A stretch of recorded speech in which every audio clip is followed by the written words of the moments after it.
The Longest Trench, Famous Battles of World War I.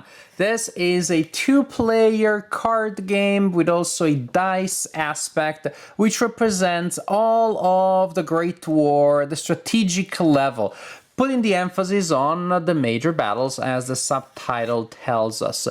It is a game that has not been published yet, so in that sense this review is a preview, but I don't know if people still do paid previews, but I don't. When a game hasn't been released, technically my video is a preview, but I just review stuff, meaning I just tell you what I think about the game and I don't get any money for it, I just do it because I love the hobby so much. So the publisher told me, hey, would you like to take a look at this one? I was curious and I did take a look at it. I played it. I played it with my daughter Luisa, who is 7, and she loves large infantry attacks with flamethrowers, so that was just her thing. This is a simple game that I enjoy playing. Oops, spoiler alert. So a wargamer can enjoy, at least this wargamer here could, but it's also so simple, so linear, so intuitive that even a 7-year-old can play it. At least my 7-year-old could play it, and she loves it. She has been asking me to play it so many times, and that's great. Now, you have this board here, which, as we said, represents the battles or some of the main battles. Most of the battles in the game are land battles. There are only 2 naval battles, and naval cards can only be used here as naval units. The naval cards can be used for other effects during the game. So each turn is basically a battle. We start by fighting this battle here, then we resolve it, then we go to this turn here, resolve it, and so on and so forth. As we win battles, the winner, or lose battles, the winner will get to score a number of points. Say the winner of the invasion of Belgium will score 2 points as, nope, sorry, it will score 1 point as indicated there. We'll also get 2 points as extra cards. And so suppose that it was the Central Powers, when you score points, you draw this marker on this track towards you. And suppose then at Tannenberg, the Central Powers win again, they score 2 points, and they do that. As you move the marker, you may go past these icons here that will give cards to the opponent, so that is a balancing mechanism. If the marker is ever on the total victory side of the track, then that side wins the game immediately. Unless, if that doesn't happen, then we continue until the final battle, and at that point, whoever has the marker on their side wins the game, wins a major victory, a small victory, and it may entirely be that you play the Great War in 2 hours or less. All of these battles, all of this destruction and death, and the game ends in a draw. And it happened once with my daughter Louise, and that was an interesting lesson, because then we could have a conversation about the fact that games usually have clear winners, and reality or games that match the reality of war then sometimes don't have victory that is so clear-cut. Let me end in a draw, and that was interesting. So that's why this is a game that I will probably also use when I teach about military history and military philosophy at IU, because it's a game that I can play with students that are very bright students, but maybe they are not strong gamers, maybe they don't have that hobby. It's simply enough that they can pick it up and we can have interesting conversations about what happens in the game. Because it's very simple, very abstract, but it does capture some interesting dynamics there. Each player has a unique deck, which also means if you had 2 copies, you can play it on Zoom, you can play it online, each player with their own decks, and you can play it remotely in these times of social distancing. So we have a deck for the Central Powers and a deck for the Allies. They have slightly different effects, but in general you have some cards representing fleet, and they simply have a number there and an indication they're only playable during battles. Most other fighting units are armies. An army here will have a standard combat value that it always has. To that, you will add the bonus that you see here if the card is played in the battles highlighted here. So this is a very simple, incredibly intuitive and elegant way to represent the ebbs and flow of the war, which units and which side has stronger units, more effective units at which point during the war.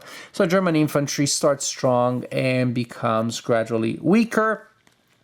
Used in 1914, in any battle in 1914, will be worth 4, and later will be worth most likely 2, and for certainly 2. The Austrian-Hungarian infantry gets sort of like a more spotty performance more later in the war, and this is pretty much land units. Some images are still missing in action because, again, this is a pre-production copy. There's an army that is usually very strong and slightly stronger later in the war. So brown units here represent land units. Then we have purple cards representing supports, we'll see when that happens, and then we have green cards that are special cards. Think of them as particularly powerful special events. So what happens? We shuffle. The board here will tell us who is the attacker in each battle, and that is indicated by the flags here in the bottom left corner. Maybe I'd like them to be a little more different from each other, but you can tell which one is the allies, nothing else, because they have more flags. So in the first turn, in the first 4 battles, actually, the Central Powers are the attackers, then here we have the allies being the attacker, and so on and so forth. The attacker will draw a number of extra cards indicated on the left of the box of the battle. So +1 for the Central Powers. Then we start resolving the battle itself.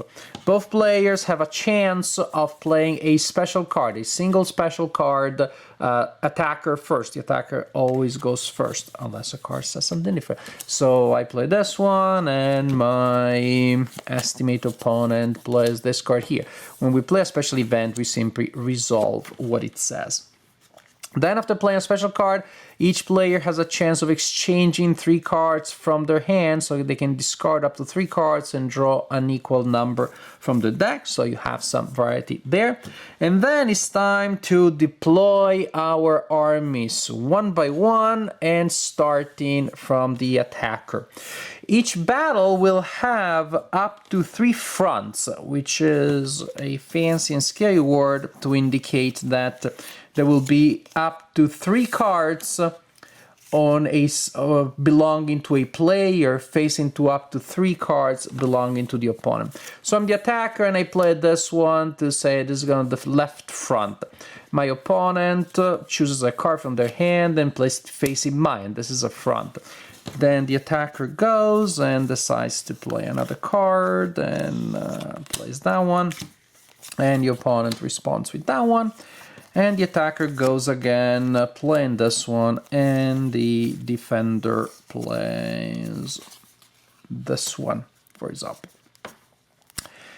The bit, ideally, you will want to have 3 fronts. It may be that a side does not have enough armies in their hands and they do not have to place a card there. It may be that the defender doesn't get to defend on all 3 fronts. It may be that the attacker doesn't have enough for all 3 fronts. It may be that both players leave a front open, but ideally you will have up to 3 fronts per round. And at the end of the battle, after we resolve the battle, the player who won the most fronts out of 3 wins the game. If the opponent doesn't have a card on a front, then you win the battle on that front immediately. It is a tie, which may happen because, again, maybe a front is open there, the Central Powers win one, the Allies win the other, it's a tie, then the defender wins the battle in case of a tie. So we place the 3 fronts, but we still have interesting steps. Going with the attacker first, you can play a support on each front face down. So you have a little bit of surprise there. In the early phases, the attacker has the advantage, the defender has the advantage of seeing what the attacker does, and you do not have to play supports, but if you do, it is only 1 per, up to 1 per front. And some cards say the generals, you can only play a general as support per. Finally, we roll dice to determine artillery. So it sounds convoluted, but it's really simple. Each turn, play a special, exchange some cards, deploy the fronts, add supports, and roll for artillery. For each front, each side rolls a die, 1, 2, 3, then that number of points are added to your combat power. 4 to 6, nothing happens. So nothing happens here for me, nothing happens here, and there I rolled a 1, so I put it there. And the opponents say after rolling, they rolled a 2, a 3, and a 5 here, so that is nothing. So once we have that situation, we finally reveal the supports. Oopsie.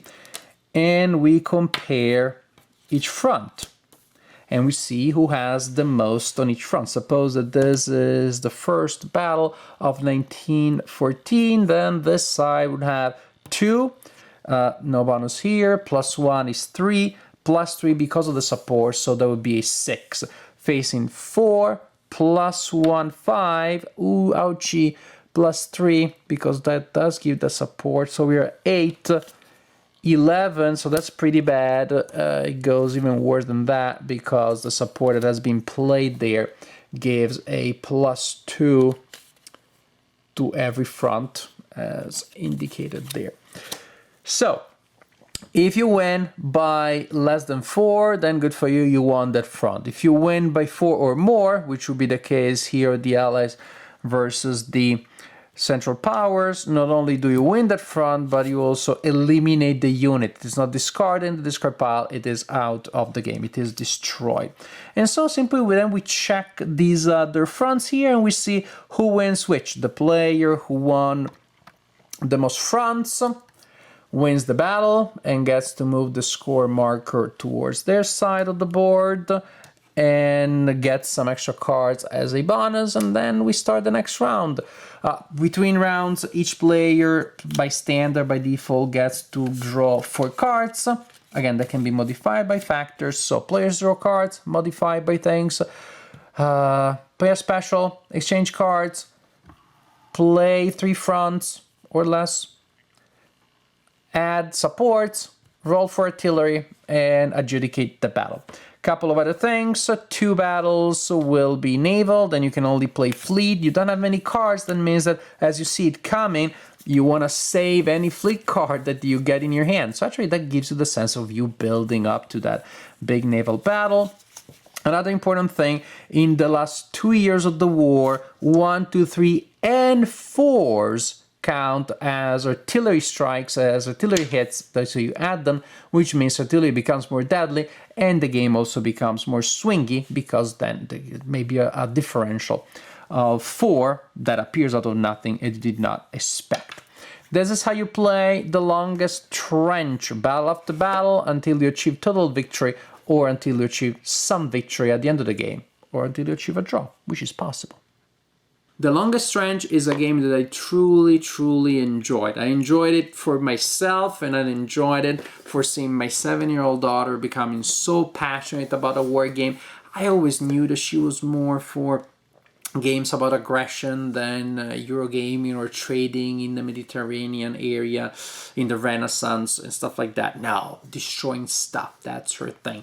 But then seeing that she becomes passionate about that has an historical foundation, since I also love history very much, that to me was invaluable. Seeing her becoming so passionate about the topic, asking me about it, learning about it, I was just great. It is a game that you can play just as a card and dice game, almost without knowing anything about it, but actually can even have that pedagogical, educational value. And if you're just a history buff, then it's just fun to see the names of things, to see the overall architecture, to see Lawrence of Arabia showing up on Megiddo just at the right time, or not, because you got the card 1 turn too late. Or to see as you build up your strength towards Jutland. So it's nice to see so many elements of history that have been hardwired in the game system, that are represented explicitly in the cards, in the art, But again, the high wiring to me is very important because I grow old and grumpy and long rule books become increasingly unappealing to me. And now having to remember what exactly is the penalty for that unit in that battle, if that support is at when I play the card and I simply know exactly if that card is worth 2, is worth 3, it's worth 1, or whatever. What a fun, elegant, simple way. Actually, I hope that the system is used also for other things, for other battles. I think it'll work very well in World War II, maybe not necessarily in the West, but for the Pacific. I think this could really be interesting. The highland hopping and then the land battles, but also the air battles, the sea battles. I think it could be awesome. But as is, this game is really fun. Something that worried me when I read the rule book was, but this is going to feel repetitive because you do the same thing for like 20 times. Which you do and you don't because, well, because although you're doing one battle after the other, the structure is always the same, the architecture is always the same, then you're seeing the marker, however, going dangerously closely to the opponent's side of the board. And then you get hope as it goes to your side again. The naval battles are different. After the second battle is done, I was afraid, but then these naval cards are useless. No, because there are some effects that your opponent can play that you can counteract with a naval card. So actually they become reaction cards, although they don't work as military units anymore. So it doesn't feel like naval is an afterthought, although it's only such a small minority of the battles. So you have all of these interesting elements, you have this architecture, and you have the sense of tension that really, really works, that makes playing the same battle 20 times not exactly the same thing, because in part of the battles you feel you're so close to winning or so close to losing that there's a strong sense of tension. And that to me also captures something of the theme. You have this sense of these trenches, these large armies at a standstill facing each other, not doing much apparently, not going far apparently, but on the verge of crumbling, on the verge of a major defeat almost constantly.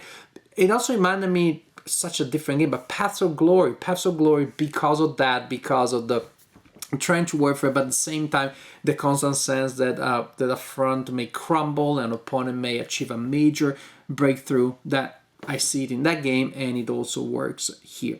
So The Longest Trench, it's a game so simple that a 7-year-old can play, but it's a game so interesting that a war gamer can be really passionate about it. It's fun, it's simple, it's intuitive, it has a lot of history that has been injected into it in a way that is really, really organic. You see history come to life in a way that is playable, fun, and enjoyable. Definitely a game that I like very much.